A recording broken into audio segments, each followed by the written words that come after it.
That's on a good show. We have the blessing to have Miss Catherine Tyson-Sewell with us.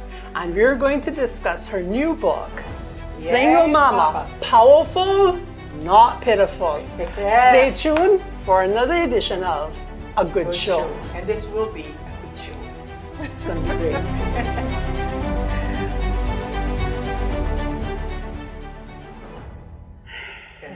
Thanks for staying tuned for this edition of A Good Show. Miss Catherine Tyson-Sewell, thank you so very, very much for being on the show with us today. Thank you for inviting me. I'm excited. Yes, it's an honor to be in your company again. Thank you. Now, you say again because yesterday the broadcast for your show, CTS Wind Down, which plays on Bobo 89.1 FM. Yeah. We were guests on that show. Such an excellent show. You ladies, let me tell you, when I got the recording of it, it was entitled Powerful Women. Oh, wow. I believe that's a fitting title. Maybe I'm a bit biased, but I think that was a fitting title. Absolutely. Yes. So, tell us a little bit about you. I know that you are somebody's mama because you have a lot of bodies, a lot of people. Yes, definitely. Yes. So I know that Caitlin is probably the most famous of your children, having reigned as Miss Cayman. Yes. Elegantly reigned as Miss Cayman. And this isn't your first book. No, it's not. So my first book is I'm Somebody's Mama. And that was just it was almost like the title rose up from the pages after I wrote the book. So when I finally read through the whole thing, I was like, this has to be called I'm Somebody's Mama. Because honestly, a lot of things that I did or didn't do was because I was somebody's mama. So that's how that title came about. For years, it was Memoirs of a Single Mother, Memoirs of a Single Parent, Memoirs. It went back and forth. And then when I read it from cover to cover, before it was published, I was like, this is I'm Somebody's Mama. Because that's how serious I think being somebody's mama is. Yes. So that's that. And, you know, that was many, many years ago, when I was still a struggling single mother. And it was just like my journals, you know, can you believe this happened? Oh my God, this happened. Oh my goodness, you know, and it was almost like just me just lamenting a little bit. And that's how that story came about. And then I'm a social worker by profession. Right. So I work with a lot of young women, or you know, at the time that I felt were doing some things that they could have done a little differently, and had they done it a little differently, their life might have looked a little different. So with my kind of journaling, I spoke with a couple of my friends who were social workers. They were like, "You should write a book," and so that's how I'm Somebody's Mama came about anyway. So that my journals or my stories could help somebody, you know, that might have been experiencing the same stuff, but they were kind of making some decisions that they could have made differently, and tough decisions, you know. Yes. So that was many years ago. And then right after that, I was actually inspired for this book, Single Mama, Powerful, Not Pitiful, by my sister. So my sister became a mother, and then she became a single mother. And I would say, read the book, just read the book, you know. And she said, how'd you get through that? Read the book. She said, it's too long. So I started on this book then pulling out principles out of I'm Somebody's Mama. So that's what this is. It's kind of a handbook of, you know, just the titles just tell you, you know, quantity versus quality. Communication is key, you know, choose wise. Like everything is a little topic, because it was just principles being pulled out of I'm Somebody's Mama. And this one won't be so hard to read. It's an easy to read. It is. For old women like me, the print is perfect. Yes, that's important. No glasses required. No glasses required. That was important to me too, because I was older when this was published. But you know, I'm Somebody's Mama is actually pretty easy because it's hilarious. It is. You got to read that. You're laughing, you're crying. It's a mess. I was like your sister. I did start it when it came out, and I must admit I never got to finish it, so I really must go back at it. Yes, because I'm now somebody's grandma. Look at and that. Somebody's great grandma. Look at that. I never know you might just be regarded as somebody's mama too. Yeah. Once you have a child, you're always somebody's Well, mama, absolutely, because everything reflects back you to what They need to listen. They're you know, always my babies. You never have your own life, really. Yeah, you know. that's what I say. You know, and I'll tell you a little joke, and one of those things I did put, one of those principles I did put in the new book. I remember when my little children, they were small, and we went to somebody's house, and they said, "Oh, Catherine and her terrors are here." And that hurt me. I mean, that knocked me like, but as they said that, I saw my little angels jumping around in the people place and running around. And I was just like, y'all get over here, get over here. And I said to myself, no, now you know you got to watch your little children, right? But the next time they said it, I said, Catherine and her treasures are here. And so it's funny because I did an interview and the interviewer said to me, you prophesied that. And I was like, I didn't think about it. He said, you absolutely did. So at that moment, I wasn't happy with the word terror. So I put treasures on them. And then it pushed me to react to their behavior in a different way and to also train them a little bit. When you go out to people's house, you don't jump around, carry on, and go on with all kind of foolishness because I don't want anybody calling you terrorists. Right. So, you know, that was just one of the principles, you know, that you really have to take responsibility for your treasures. That's and right. so I call them, like I call my three, they're my Tyson superstars. So I put that on them. So they can't behave any other way than that. You see, and that is so important, those words that we speak over our children. Yes, and our life generally. You know, the Word of God tells us that life and death is in the tongue. And we can turn that around. So nobody should ever allow anyone to speak negatively over their children or their own life. You draw the line and say, that's it. Yeah, and I know people think it's a little joke sometimes, and they think, but it's not funny. I don't think it's funny. It's not funny to me. And you know, that verse goes on to say, and you will eat the fruit thereof. So whatever you let stand, you know, whatever you call them, terror or treasure, right. You have actually reaped that fruit in eating of that fruit. Absolutely. Today. I mean, your children are very successful. Absolutely. And you know, I don't mean to cut you, but I'll just say, you know, like there have been times where I'm gritting my teeth like, oh my goodness, Lord, why I gotta do it this one? But it was still kind of, come over here, you know, we're gonna hug this out, we're gonna figure this out. And so loving them through the problems, it allowed them to trust me.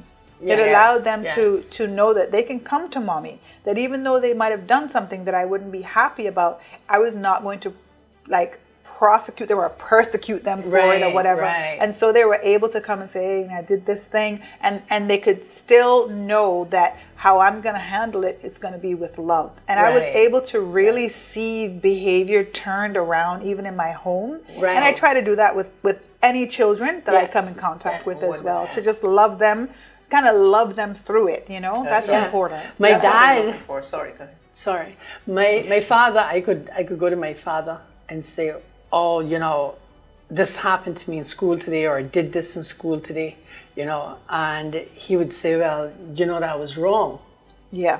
And then he would ask me, do you know why it's wrong? Yeah. You know, he'd always ask that question, do you know what made that wrong? Yes. And we'd have a short discussion about why what I did was wrong. And he would always say, well, now, you know, you have to fix it. Yeah. Do you know how to fix it? Do you need me to help you fix it? Wow. So, you know, I had a special bond with my father in that while I did not have much time with my father, because my father was a seafarer. Right. Yeah. So again, you have single mother raising a child, right? Yeah. My father was a seafarer, but because of the way that he dealt with me when he was home, I knew that I had someone I could confide in. Wow. You know, I didn't confide in him when I found out I was pregnant because I didn't want to break his heart.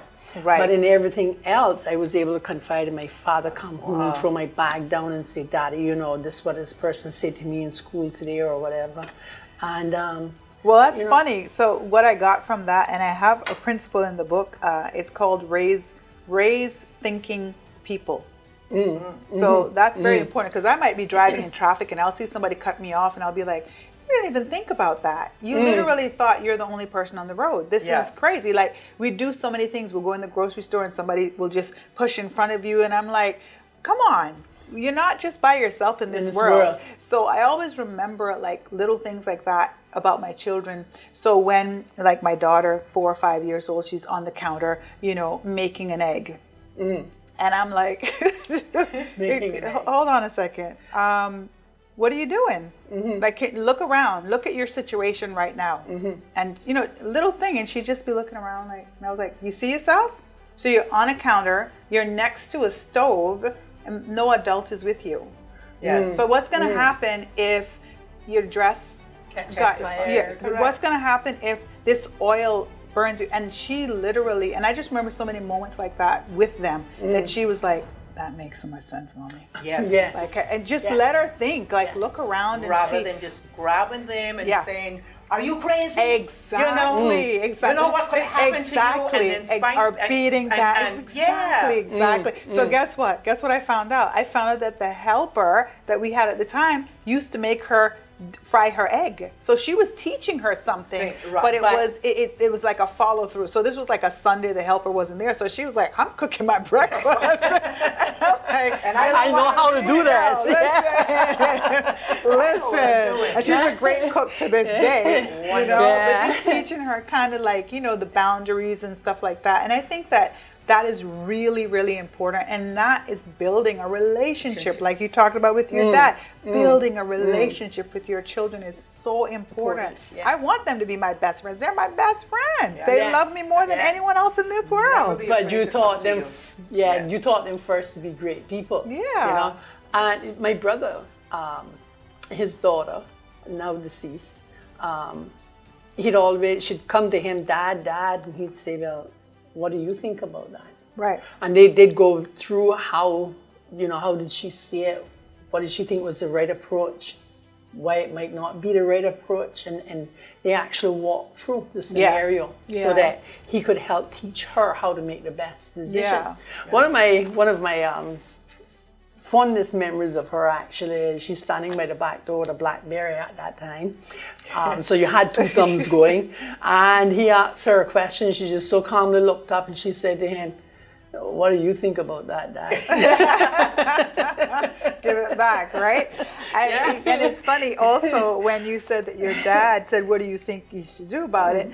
That's another thing I talk about, discipline, you know? Discipline is also key. Like, don't forget to discipline, but understanding what that means as well. I remember, like, if my son, one of them that loves the outside, one loves the computer inside, one loves the outside. So if either of them did something wrong, like, my punishment for them would be to take away that thing that they loved, right? Say, okay, you don't get to go outside for the next 4 days. And that 4 days? Yeah, like after school. Like, you Right. go to school, you come up, but you can't go out and play. We lived at Ocean Club at the time. Oh, yeah. There's 3 pools. There's right. tennis court. Their front. That was like amazing. murder, right? So you know, he would basically tell me like, okay, when can I get to go out? I said, hey, you did that thing, and you knew that this would happen. So I didn't do that thing. Don't be mad with me. Be mad with yourself. So the next time you decide to do something like that, then think about the consequences of your actions. And so I remember the lady that was working with me at the time, she said, you know, on Monday, she said, Miss Catherine, you know, you have really good kids, because the phone rang. And I went to hand it to him, and he said, no, I can't be on the phone, Mom. He said, I can't be on the phone for the rest of the week, so I don't want any more problems. Because that was one of his punishments. And she's like, I was away for the weekend. I didn't know you had imposed this. And he was like, nope, can't be on the phone. I know you don't know, but I'm not touching that phone. And that was always very important to me, too, because I think in the world, when you do suffer consequences for your actions, it's not necessarily that someone's doing something wrong to you. It's something that you've done that you're getting, you know, this is the consequence of it. So it makes you think about what I'm doing, and it also makes you make a decision. And that decision is, if I do this thing and this happens, then this could be the result of that. And so I can't blame anybody for that consequence. Right. And I just think, like, parenting is serious. It's a serious thing, you know? It's a very serious. Yeah, it's people, it's human beings that you're charged with. And the thing is, you're not given a manual on how to be a parent. That's the only thing you're not given a manual for. So normally we parent how we were parent. Yeah. You know, and sometimes that's not always good. Yeah. That's not always good. Exactly. You know? So we find now that a lot of first-time parents who understand to take this serious are getting all sorts of books to see, okay, how do I do this? How do I do that? Right. But even with having that knowledge from a book, the practical of it Right. can come across much different. Yeah. But it does help, you know, Yeah. way before you just have a child and you raise them up and you're Yep. talking about your dad calling you and talking to you. I went home complaining about anything about school. It was, no. The teacher already got her education. Thank you. You know, the teacher already got his I've education. said that to my kids. You You know, need what they have. You know, but you know, so Yeah, it was, exactly. yeah, you know, just even if the teacher was wrong, Yeah. I had to listen to that. Well, it's like even if your boss is wrong, because let's translate that to real life. Even if your boss is wrong, you want to keep your job. What do?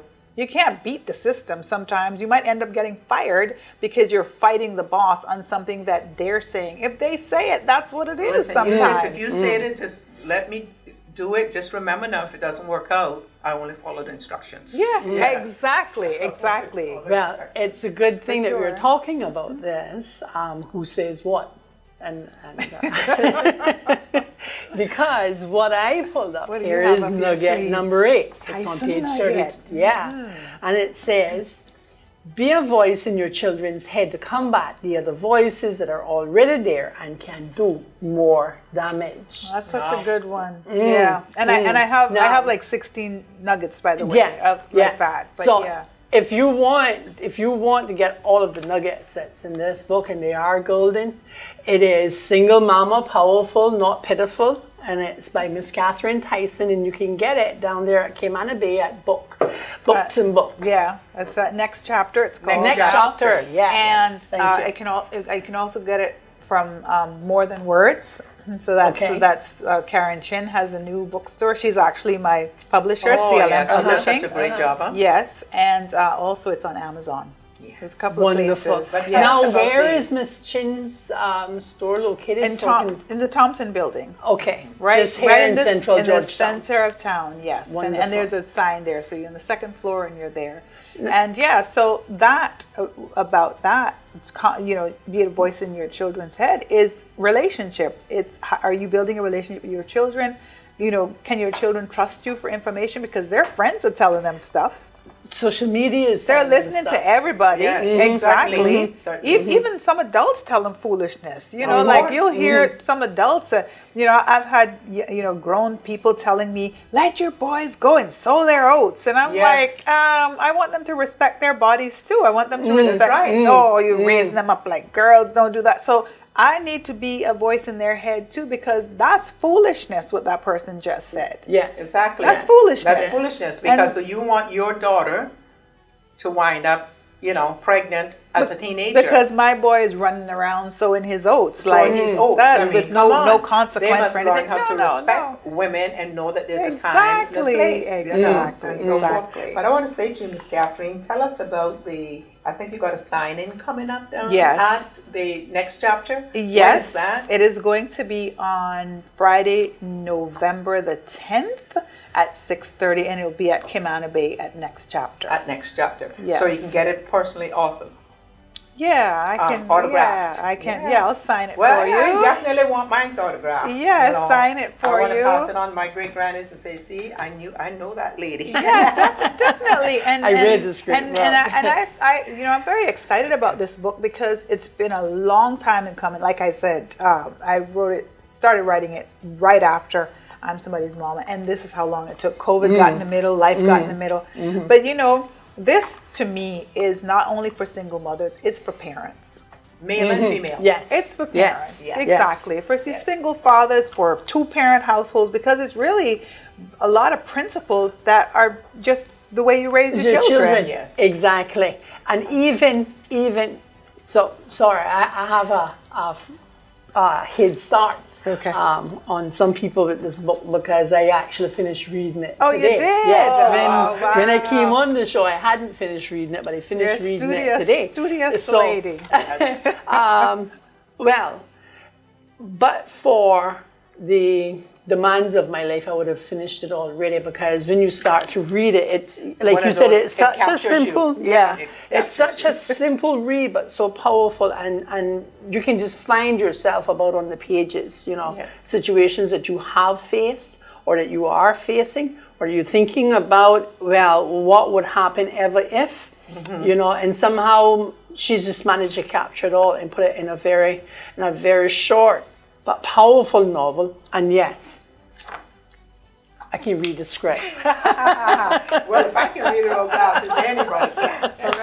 All right. Now, you know, both Ellen and I are Christian mothers also. So when I got to Tyson Nugget number 15, prayer is a conversation between you and your maker. It's not meant to be complicated at all. Not at all. But you go on and you press parents. I'm getting excited. I can't wait to go read it. You give me cold chills when you read that nugget. but everybody, so many people come up with an excuse for not praying, and they say, oh man, you know, I want to have a really great prayer life. And I say, pray when you're going down the supermarket. Right, aisles. exactly. Pray while you're driving. That's exactly what I meant. Yeah, and so I'm Pray reading the without book, and she ceasing. she says, pray while you drive, pray while you work, just pray for yourself and your children, and count your blessings, sing them out. Unhappiness is always around, but there's always something to be thankful for. That's right. Be thankful for all of the bounty in your life.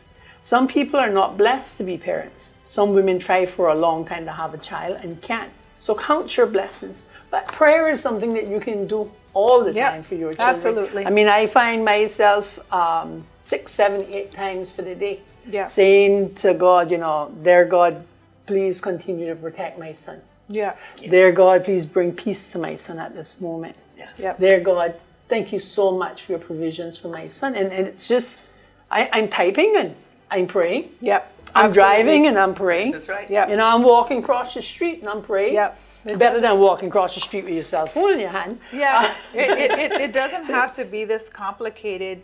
You know, you have to be in a certain environment, or you have to have, and you have to be on your knees. Yeah, and exactly. You have to close your eyes. Right, or And you you're have to go through a whole litany. Yeah, it's your God, right? He created you, so that's your relationship with Him. That's so right, and it's it a doesn't matter. conversation. It doesn't matter where you are. Like He's there with you. He has delivered you. He has brought you there. So why not? Preach it, sister. And I named that chapter "Prayer Doesn't Hurt" because I'm talking to people that don't believe in God. I'm like, all right, so you know, but it won't hurt. But like living a Christian life, what would it have hurt? You know, being a good person, being a decent human being, living a clean What life. are you Like, losing? if at the end of your life, you know, there wasn't a God, what did you lose That anyway? is You lived an always- amazing, positive life. Like That is Yes. my point Yes. always. What Yes. if at the end of it all, we found out that it's not? What did we lose? Nothing. Nothing. Nothing. A matter of fact, we gained. Exactly. All true. Because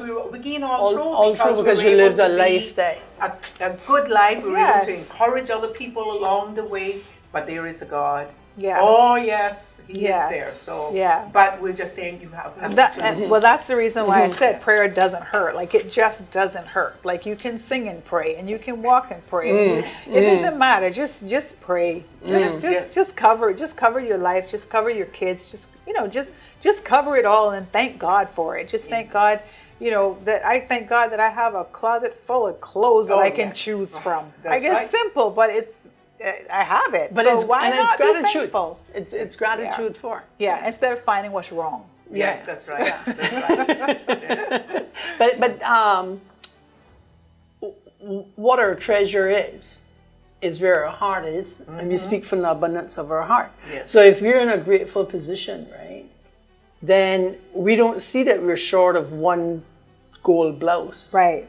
in our closet. Right. We look at it and we say, oh, thank you God, I have so many pieces to choose from. To choose from. You know, Exactly. because you will always, if you want to complain, you You're will gonna find find something. You're something gonna to find complain something. about. And I think that was just really good in raising my children because they're really such decent human beings. They're so awesome. Like I love them as people. They're such great people.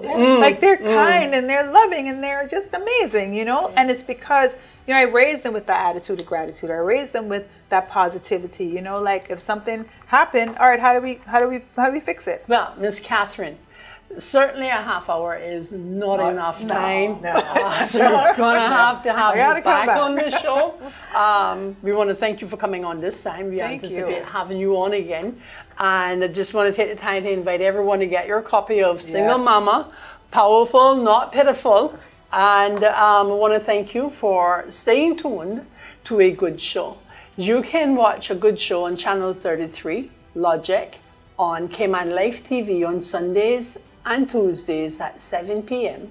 And also on Big Fish 95.5 FM on Wednesdays and Saturdays at 12 noon. Yes. Thank you so much for watching A Good Show. And we'll see you again next week at the same time.